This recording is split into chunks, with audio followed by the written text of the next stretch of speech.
هغه ټیم کې ابوبکر صدیق رضی الله عنه له الله پاک ډېر همت ورکړ. کني ابوبکر صدیق رضی الله عنه ډېر زیات مینو په نبی علیه الصلاۃ والسلام باندې او هر یو سفر د پیغمبر علیه الصلاۃ والسلام سره کړی. داسې یو موقع نه دراغلی چې نبی علیه السلام تللی وي او ابوبکر صدیق رضی الله عنه وروسته پاتې شوی وي. دا واحد یو موقع وا چې نبی علیه الصلاۃ والسلام مخکې لاړو، ابوبکر صدیق رضی الله تعالی عنہ وروسته پاتې شو. نو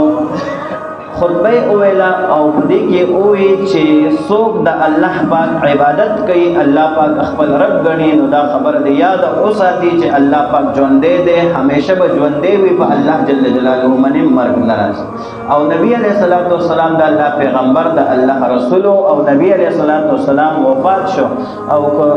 پیغمبر علیہ الصلوۃ والسلام چرته وفات شي د دنیا نه تشریف یوسي، نو آیا موږ به واپس خپل د دین نه خپل د مذهب نه وړو؟ نو لوی خطبه ابوبکر صدیق رضی الله تعالی عنہ اویلا، صحابه کرامو ته یقین راغی چې واقعي نبی علیہ الصلوۃ والسلام وفات شوی دی.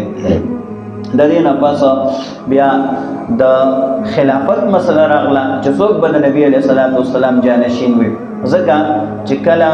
بادشاه وفات شي نو ټولو نه مخکې د بادشاه د تجهیز د تکفین نه، د جنازې نه، د کفن ورکولو نه، د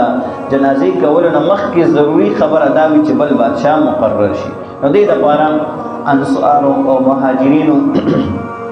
د ابوبکر صدیق رضی الله تعالی عنہ په لاس باندې بیعت وکړ. ابوبکر صدیق رضی الله تعالی عنہ دا مسلمانانو خلیفہ شو، د مسلمانانو بادشاہ شو. بیا د قبر کنيستلو مسله راغله چې کوم ځای کې نبی علیہ الصلوۃ والسلام لپاره قبر وکړو، نو چا ویل چې شام ته به یوسو، ځکه چې شام د انبیاء کرام علیهم الصلوۃ والسلام ځای دی، اکثر نبیان دا په شام کې دفن دي. چا ویل چې مکه مکرمه ته به یوسو، نبی علیہ الصلوۃ والسلام په مکه کې پیدا شوی دی، الته به وسپارو. نو بیا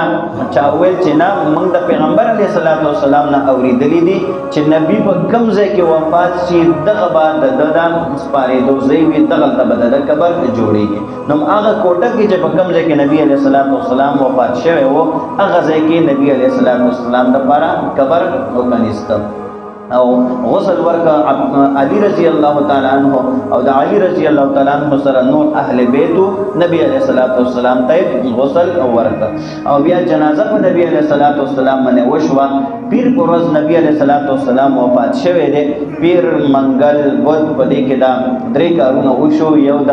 خلافت مسله هغه هم حل شو، او دا غینه پس د تجهیز مسله وا د کفن ورکولو هغه هم حل شو، او بیا د غینه پس د جنازې مسله وان دو درې کسان براتل او په نبی علیہ الصلوۃ والسلام باندې به جنازه کول. فرشتو جنازه وکړه او دارنګ بیا دو درې صحابه کرام براتل. کمی کوټه کې چې نبی علیہ الصلوۃ والسلام وفات شوی او الته بدن نه کېدل او جنازه به کوله، بهر براتل. په آخر کې ابوبکر صدیق رضی الله تعالی عنہ په نبی علیہ السلام باندې جنازه وکړه. او بیا چې کله سړی فارغ شو نو د دې نه پس زنانه هم په نبی علیہ الصلوۃ والسلام باندې جنازه وکړه. او بیا نبی علیہ الصلوۃ والسلام لپاره قبر تیار شو. پیغمبر علیہ الصلوۃ والسلام پکې وسپاره. د وفات په وخت کې فاطمه رضی الله تعالی عنها راغله چې پیغمبر علیہ الصلوۃ والسلام باندې ډیره زیاته ګرانه وه. نبی علیہ الصلوۃ والسلام ځان ته نږدې کړله، نو فاطمه ته په موت کې څه وویل، په جړا باندې کې شوه. بیا ځان ته نږدې کا، بیا ورته څه وویل، نو فاطمه رضی الله تعالی عنها په خندا باندې شوه. عایشې ته نه تپوس وکړو چې تا د نبی علیہ الصلوۃ والسلام څه وویل چې اول دې وجړل او بیا دې وخندله. نو دې ورته وویل چې زه خپل د پلار راز نه فاش کوم. بیا چې کله نبی علیہ الصلوۃ والسلام وسپارم او بل جهان ته نبی علیہ الصلوۃ والسلام سفر وکړ، نو بیا دې عایشې رضی الله تعالی عنها تپوس وکړو چې تا ته پیغمبر علیہ الصلوۃ والسلام څه ویلو. فاطمه رضی الله تعالی عنها ورته وویل چې ماته زه ځان ته نږدې کړم او ماته وویل چې ډېر زر درنه زه روان یم. وی زه خفه شوم او په جړا باندې شوم، دا خبره مې برداشت نه کړه. بیا نبی علیہ الصلوۃ والسلام ځان ته نږدې کړم او ما له خوشخبری راکړه چې ای زما لورې، زما بچی، ما پسې به ټول نړومبې ته راځي. ما پسې زه چې کله وفات شم نو ټول نړومبې به را پسې ته راځي. چې دا خبر مې واورېده زه خوشحاله شوم. نبی علیہ الصلوۃ والسلام خپل په ژوند کې په آخري وخت کې صحابه کرامو ته خطبه ویله او په دې خطبه کې دا وې چې زه د تاسو نه مخکې روان یم تاسو نه مخکې ځم چې تاسو دپاره د حوض کوثر انتظام وکما مخکې حساب کتاب هغه هر څه برابر کما نو نبی علیہ الصلوۃ والسلام وفات شو انس رضی الله تعالی عنہ فرمای چې موږ په نبی علیہ الصلوۃ والسلام باندې خبره واچولې نبی علیہ الصلوۃ والسلام اوس بار وزړه زمون نه غوښتل دا خبره چې موږ د الله پر رسول باندې خبره واچو نبی علیہ الصلوۃ والسلام اوس بار ځکه چې د دین مخ کې په موږ باندې به څومره سخت حالت راغی سخت وخت به راغی زړه به مطمئن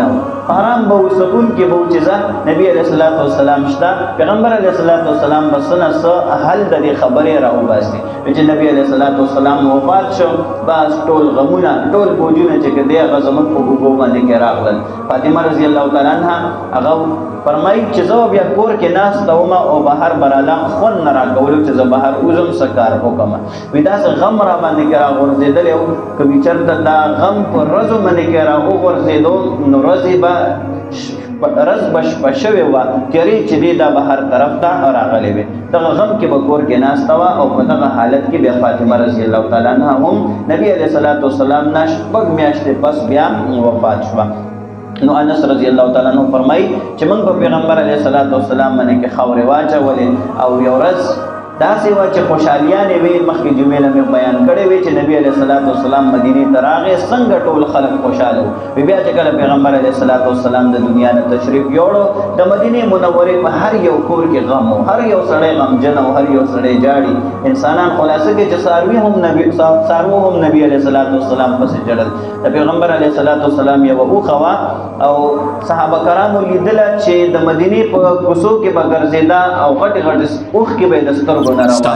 یو سورہ سے بس ویلی دلا چې یو طرف ته سره اخیو او د پیغمبر علیه الصلاۃ والسلام په غم کې د پیغمبر علیه الصلاۃ والسلام په جدای کې وفات شوی و کله چې نبی علیه الصلاۃ والسلام قبر کې غوستا نو فاطمه رضی الله تعالی عنها راغله صحابه کرامو ته وایي چې اے صحابه کرامو دا تاسو څو کړل زما په پلان باندې کې تاسو خبره واچولې زما پلان تاسو چې کوم نه هغه په قبر کې غوستا نو عزیزانو محترمو نبی علیه الصلاۃ والسلام ضرورت دی دنیا ته ډېر زیاتو پیغمبر علیه الصلاۃ والسلام باندې کې هم مرګ راغی نبی علیه الصلاۃ والسلام وفات شو نو په موږ او تاسو باندې کې هم راځي دغه حالت دغه وخت په موږ باندې کې هم راځي آخرت طرف ته زموږ او تاسو هم تک دی نو دغه لپاره تیاری پکار دی چې څنګه نبی علیه الصلاۃ والسلام لاړو صحابه کرام ورپسې لاړل دغه چې موږ هم لاړ شو چې الله پاک موږ او تاسو له پیغمبر علیه الصلاۃ والسلام او د صحابه کرامو په خوا کې ظاهرا کی نو دې لپاره د نبی علیہ الصلوۃ والسلام سیرت زندگی قتل پکار دی هغه سے ژوند تیرول پکار دی